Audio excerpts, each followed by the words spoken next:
note 3. So these 3 points previously what we had discussed, that is under second note. Now how to calculate average induced EMF when only area of the coil is changed.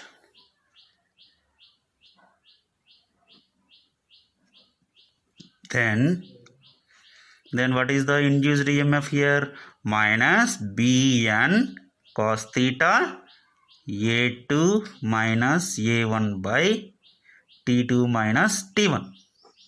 So here what is A1, A2? A1, A2 are the areas of the coil at the instant T1 and T2 respectively. Then if let under third note we will take it as A. If the plane of the coil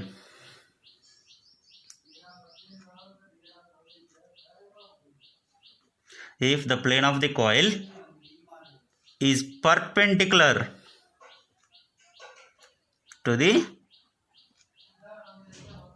magnetic field, so already we have seen previous case, the perpendicular magnetic field means what about the theta? Theta is 0 degrees. Then induced EMF expression minus Bn cos 0 becomes 1. So we can write A2 minus A1 by T2 minus T1. Next we will see under the same note one more point, how to calculate instantaneous EMF when area of the coil is changed.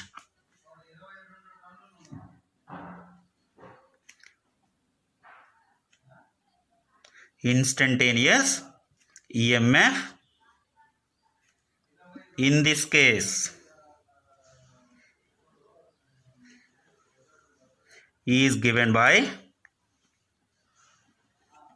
so E is equal to minus Bn cos theta dA by dt.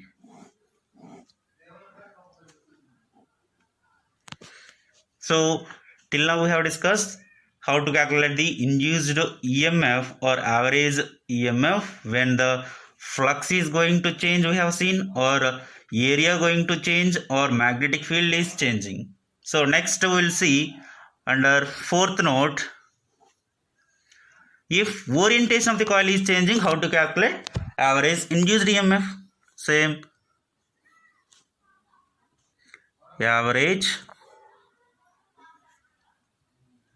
induced EMF when only theta is changed, that is when the coil is rotated in uniform magnetic field. So if the orientation of the coil is changing in the magnetic field, then how to calculate the average induced EMF? Minus Ban into cos theta 2 minus cos theta 1 by T2 minus T1. So what is the theta 1 and theta 2? Theta 1 is initial orientation of the coil. Next theta 2 is the final orientation of the coil in their respective time intervals. So now instantaneous, let this point is A and B. Instantaneous EMF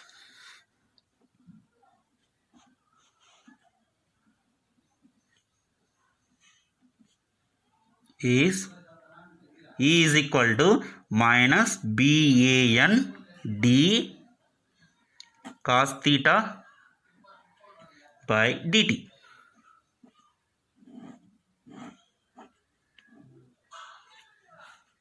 Here under the same point, here we are talking about orientation of the coil is changing. So if the coil is rotated, with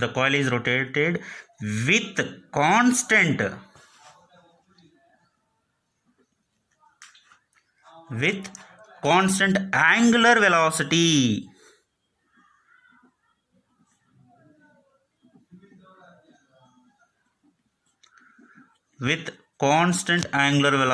omega, then we can write omega is equal to angular displacement by time, then theta is equal to, we can write omega t.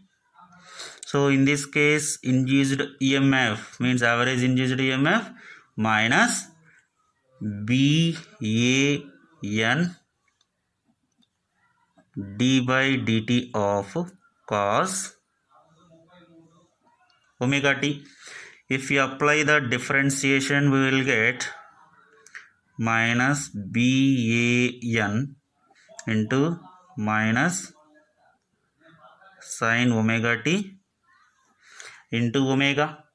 So finally we will get here minus getting cancel, then E is equal to BAN omega sin omega t. So this is a induced EMF if you know angular velocity of the coil. If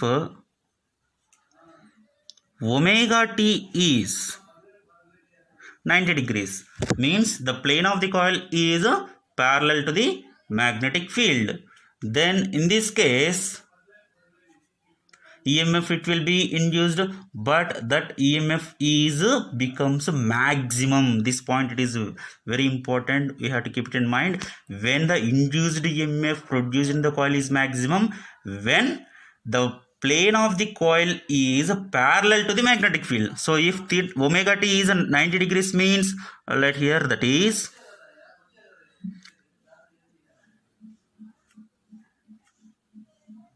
the plane of the coil parallel to the magnetic field, then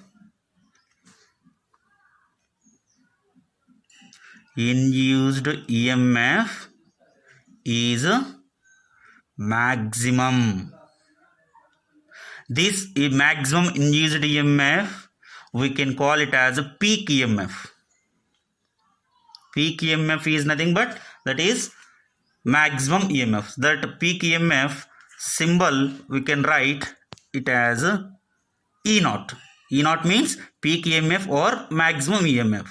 So here omega t is in this expression, omega t is 90 degrees, so sin 90 is equal to 1. So directly we can write BAN omega. So this expression, keep it in mind that directly will use in case of maximum EMF or peak EMF.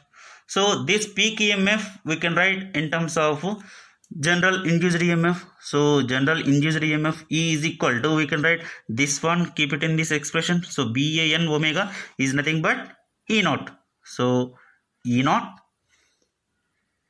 sin omega t. This is the one of the major expression for induced EMF. So here E is the induced EMF and E naught is the peak EMF or maximum EMF.